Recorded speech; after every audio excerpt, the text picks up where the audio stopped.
So I'll briefly talk about the neuropeptides, and this is for your own information. Okay, يعني أنا ما بدي إياكم طبعا تروحوا عليهم تحفظوهم and so on.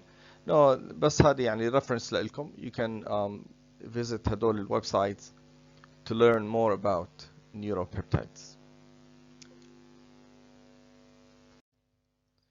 في عندنا مجموعة حاليا كبيرة من النيوروبيبتايدز والفانكشنز تبعهم كتير variable. اوكي، يعني في منهم لهم دخل بالبيهيفير، في لهم بالبين perception، في منهم بيتحكموا او كنترول الميموري او الابيتايت، العطش، التمبرتشر، الفيلينجز in general، السليب and so on. يعني variable. اوكي. some of them ممكن يلعبوا دور كهرمونز أو كنيوروترانسميترز، ف يعني عندهم dual function. they're synthesized just like any other protein، يعني بصير لهم transcription، بعدين translation على mainly بالendoplasmic reticulum، بصير لهم processing. المسنجر RNA ممكن يصير له post-transcriptional regulation. طبعا هنا transcriptional regulation the level of transcription can be controlled. لما يطلع المسنجر RNA ممكن يصير له alternative splicing. البروتين expression ممكن يصير له control as well or regulation. بعدين عندنا protein processing post-translational modification للبروتينز، من ضمنهم الكليفج والglycosylation and so on. They can be tissue specific and there are a number of examples مثل substance P, neurokinin A and so on. طيب هلا I'll just give you an example for a couple of neuropeptides وكيف بيصير لهم modification. نبلش أول شيء بهذه بالpost transcriptional processing of neuropeptides. عندنا substance P ونيوروكاينين A. هدول الاثنين بيجوا from the same gene. They are synthesized from the same gene. لكن شو بيصير عندنا هون؟ بيصير عندنا alternative splicing. فبالنيرفس سيستم في عندنا messenger RNA mature messenger RNA بطلع لنا substance P. لكن بالنيرفس سيستم والبريفرال تيشوز بصير alternative splicing للمسنجر RNA بحيث انه يطلع لنا neurokinin. So this is just to give you one example. Another اللي هو pro-opiomelanocortin peptide polypeptide. It's a large peptide اللي بيصير لها synthesis بالpituitary gland أو بالpituitary gland in different أو الhypothalamus. طيب فبالpituitary gland anterior lobe of the pituitary gland اللي بيصير عندنا هون إنه بعد ما يصير في translation or synthesis of the polypeptide بيصير في عندنا cleavage of the polypeptide into different hormones, different peptides that can act as hormones. هلا بالhypothalamus بالskin pars intermedia of the pituitary gland برضه بصير عندنا synthesis of the same polypeptide وبرضه بصير عندنا similar processing لكن بصير في further processing, further cleavage of these peptides into even shorter peptides, and they have different functions.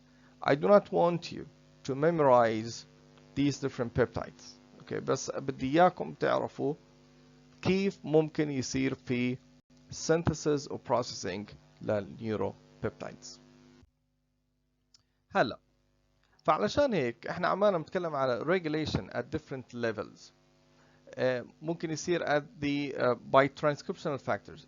يعني ممكن يصير at the transcriptional level by transcriptional factors أو الهيستون modification اللي هو epigenetics اللي هو methylation of DNA أو modification chemical modification of histones الchromatin structure اللي هو اليوكروماتين والهيتروكروماتين لما يكون packed أو لما يكون loose. ممكن يصير في post transcriptional regulation processing processing للمسنجر RNA يعني splicing. ممكن يكون control على processing modification of the RNA, the transport of the RNA. ممكن يصير في binding لمايكرو RNA على المسنجر RNA ويصير في الستابيليتي تبعت المسنجر RNA would be affected, as well as the localization of the messenger RNA. وين راح يروح هذا المسنجر RNA بالcytosol. This is another level of regulation that is even يعني higher or more sophisticated, and so on. A translational regulation as well. وبعدين عندنا post translational regulation, modification of the neuropeptides زي again glycosylation, cleavage, and so on. فعندنا anyhow regulation at different levels. طبعا لما يصير في packaging للنيوروبيبتايدز ب large dense core vesicles برضو regulation للسكريشن. وبس يصير في secretion حيصير عندنا regulation outside the cell, extracellular regulation, diffusion, proteolytic cleavage, degradation of the neuropeptides, and so on. فاحنا حكينا قبل هيك انه actually the effect of duration of action of neuropeptides can be prolonged compared to small molecule neurotransmitters. طيب بس كيف بيصير في عنا اذا synthesis للنeuropeptides. So basically synthesis طبعا starts in the nucleus, transcription, بعدين translation على surface of the endoplasmic reticulum. فبكون للنيوروبيبتايدز هي عبارة عن pre-pro peptide.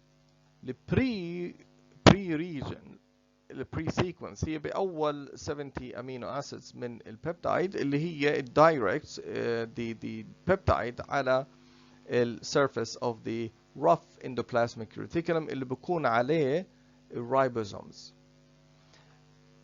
As the peptide goes into the ER, as it is translocated into the ER, the pre-region is cleaved. فبضل عندنا the pro-peptide. Pro-peptide يعني inactive peptide.